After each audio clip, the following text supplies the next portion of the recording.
Olá meus amigos, sejam bem-vindos a este canal. Meu nome é Carlos Zanino e o tema que eu tenho para nós, para você, hoje é: de graça recebestes, de graça dai. O que significa de graça recebestes e de graça dai?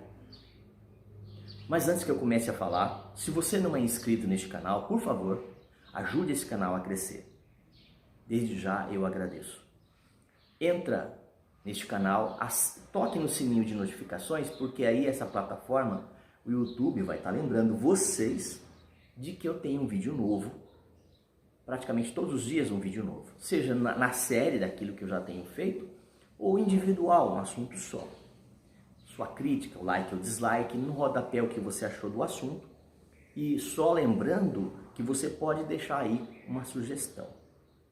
Já são quase 400 vídeos até o momento, diversos assuntos. Então vamos aprender. Você que gosta de aprender sobre a Bíblia, sobre as Escrituras Sagradas, então este é o momento e o lugar certo, tá bom? Mesmo que de forma bem resumida. Sobre esse assunto, por exemplo, eu já tenho no canal. Eu quero trazer uma reflexão, algo rápido, e por ser algo rápido, com certeza vai nos dar aí um direcionamento, um entendimento melhor. Ok? Vamos lá? De graça recebeis, de graça dai.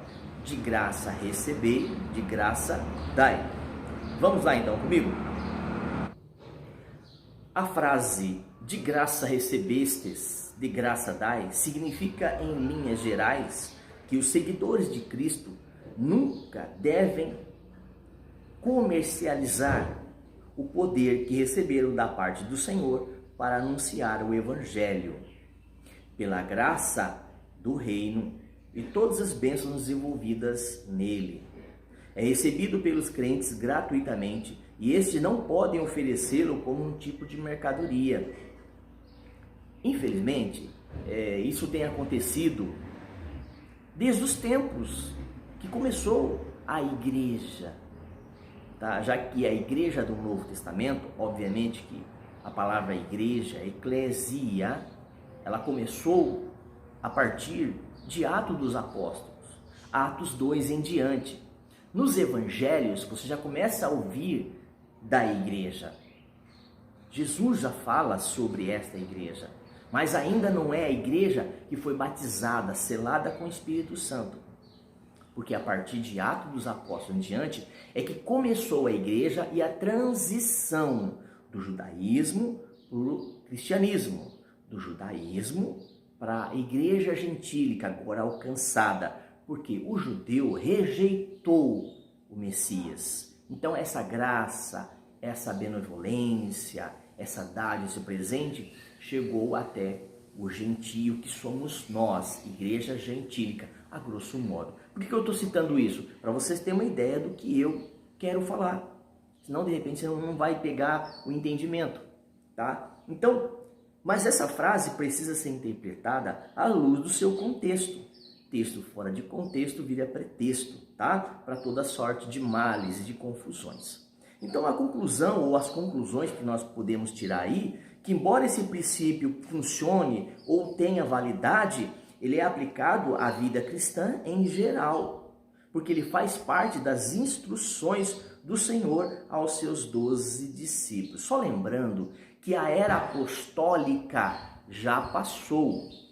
Hoje em dia já não existe mais o apostolado como foi o apostolado da época de Cristo, pós-Cristo.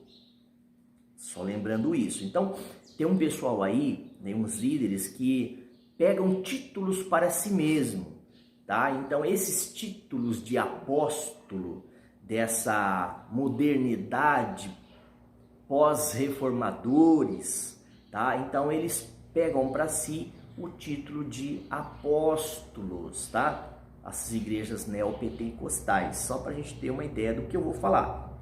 Por quê? Aonde eu quero chegar e já cheguei, é que estão comercializando para valer, escandalosamente. Então era preciso aí uma CPI de verdade para fazer uma limpeza nesse comércio que a gente vê no meio cristão, no meio gospel. Então, de graça recebei, de graça dai, deveria ser verdadeiro, deveria ser na íntegra, um fato inegável, inquestionável, mas isso não tem acontecido. Então, vamos lá.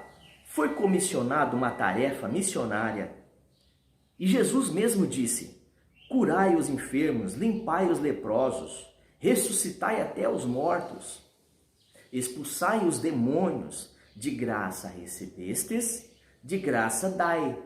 Mateus 10, 8. Quem escreveu, quem deixou para nós, foi o próprio Cristo. Tanto é que eu estou citando Mateus 10, 8. Nos evangelhos nós estamos vendo aqui o próprio Cristo ensinando, comissionando, discipulando, lembrando que a igreja seria ou operaria, ou estaria agindo dessa forma, segundo as Escrituras. Essa semana eu tenho ouvido, mas ouvi com meus ouvidos, como diz na minha terra, e pregadores, líderes, que estão ainda aprisionados às suas denominações, seus costumes, suas liturgias, os seus dogmas, e eu percebi que é a única coisa que eles sabem fazer. Se tirar isso deles, eles acabam passando fome. Porque não tem uma profissão. O que eles vão fazer se não for ser líder de uma igreja, uma denominação? Não uma igreja, uma empresa. Porque igrejas são pessoas reunidas em qualquer lugar. O que de graça recebestes, de graça compartilhe. Eu acabei de ler para vocês aqui Mateus 10, 8. Mas não é assim. Essa semana eu estava pensando, eu estava analisando, refletindo, que Judas, o Iscariote, foi o primeiro líder da época a comercializar, a vender. Ele entregou Jesus aos seus agores. Ele entregou Jesus aos seus opressores. Ele entregou Jesus àqueles que iriam dar cabo à sua vida. Que quem deu cabo à vida de Cristo foram os religiosos, os fariseus, saduceus, os sacerdotes. Esses homens deram cabo à vida de Cristo. Porque o mesmo que eu estou falando aqui, parecido era Cristo falando lá e os seus apóstolos. Tanto é que se você for ler sobre o fim dos apóstolos, em sua maioria eles foram mortos de forma assim brutal. Tá? Então assim, só lembrando que hoje eu não vou falar sobre isso, mas depois eu trago para vocês informações, se bem que eu já tenho no canal alguma coisa relacionada com a morte, o fim dos apóstolos. Então a era apostólica já encerrou, tá certo? Bora lá então. Jesus estava enviando seus discípulos para um percurso missionário, tá? E nessa missão eles seriam os seus embaixadores, literalmente, tá? Representantes legais, tá bom? Representantes legais, tá? Dessa missão, dessa grata missão, que era continuar fazendo o que ele começou. Tá? Incluindo ainda o que fazer, proclamar, levar, falar, tá? Então Mateus 10, de 5 a 14, esse trechinho é importante você estar lendo, porque ele traz um conjunto e uma ideia melhor. Mateus 10, de 5 a 14. De graça recebestes, e de graça dai. Estou repetindo, porque é o ênfase a esta palavra que eu estou tendo com vocês, que eu estou repartindo. O significado bíblico básico da palavra apóstolo indica uma pessoa enviada na qualidade representante oficial daquele que lhe havia tanto a questão de ser investido na autoridade quanto ao mandatário, quando dá-lhe a ele uma condição de ordem para aplicar no nome do Senhor Jesus, obviamente, levando a mensagem das boas novas. É importante entender que nós façamos uma interpretação correta dentro dessa graça recebesse e graça dai. Como eu já estou indo para os sinais, é só para a gente ter uma ideia, um resumo disso. Então, assim como foi ontem, é hoje.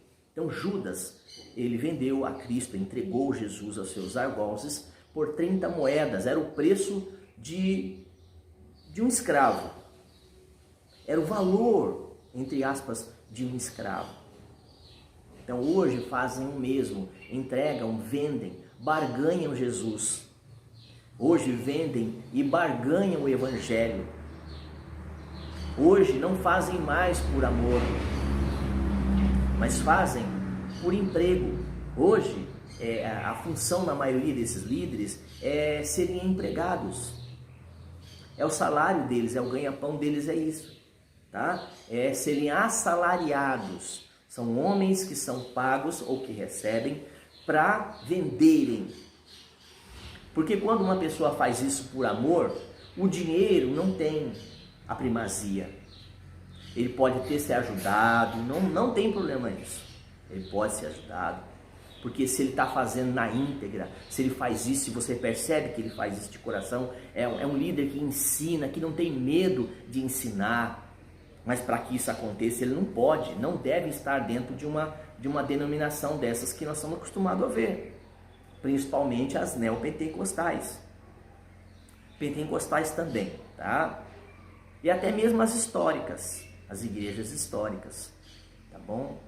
Não dá para perdoar muito aí. Eu creio que na maioria são pessoas que são assalariadas, né? São pessoas que, infelizmente a gente fala isso com tristeza, né? Porque não deveria ser assim. De graça recebestes, de graça dai. Bora lá então? Então, se você for analisar e ler Mateus 10, de 1 em diante, isso explica o que Jesus fez e enviou, cuja proclamação era do reino. Expulsar demônio, curar enfermos, operar milagres no nome de Jesus, até ressuscitar mortos, como eu já disse antes, Mateus 10, 7 a 8. Isso quer dizer que Jesus já havia dado aos 12 esse poder especial, essa autoridade que eles tinham recebido de graça, e de graça eles deviam fazê-las ou fazê-lo. Tá? Então esse chamado foi um chamado assim especial, uma capacitação naquele momento para aquele momento, aquela história, para o momento da história, para o momento ao qual foi escrito, tá certo? Então nesse contexto nós vemos aí as credenciais desse apostolado, né, que era ser e levar o evangelho, ser e fazer discípulo. Então os apóstolos faziam discípulos, não faziam apóstolos, faziam discípulos, porque a era apostólica havia terminado ali com os 12. O que viria depois eram os discípulos, os pais na fé, depois os reformadores e assim em diante, tá bom? Então quero deixar mais algumas passagens aqui para você estar lendo, tá? Você está conferindo lá. Então estava sendo anunciado Atos 2, 43, 5, 12, 2 Coríntios 12, 12, Hebreus 2, de 1 a 4, tá? Então essas passagens são referência ou fazem referência ao assunto, já que a igreja de forma oficial começou aí em Atos 2 em diante, onde o Espírito Santo preencheu, batizou, selou o crente, tá bom? Vamos lá? Aqui já é o término. Anotem aí também Atos 8, 18, onde alguém tentou comprar esses dons. E aí essa pessoa teve um desfecho bastante ruim, infeliz, tá? Então havia aqui um mágico, né? O nome dele era Simão, e ele queria comprar a dinheiro. Então Atos 8, 18, dá uma lida lá, Atos 8, 18, para você entender o que eu estou falando. Então a declaração de graça recebeste, de graça dai, não significa uma proibição, nada impede de que ela faça e tenha um ministério. O que a gente está trazendo aqui é o que nós temos visto e ouvido na mídia e nos templos, principalmente na mídia e nos grandes templos. Tá bom, meu querido? Era isso que eu tinha para você, dá uma olhadinha lá. Eu acredito que vai trazer assim uma informação melhor. Na verdade, isso era para a gente ter uma ideia, um resumo, né, do que está acontecendo. Eu quero fazer mais vídeos, apesar que eu já tenho esse assunto no canal. E aí, se você quiser acompanhar, eu creio que você vai também aprender um pouco mais, assim como eu tenho aprendido. Deus abençoe a sua casa e sua vida. Shalom, shalom Adonai. E até um próximo vídeo.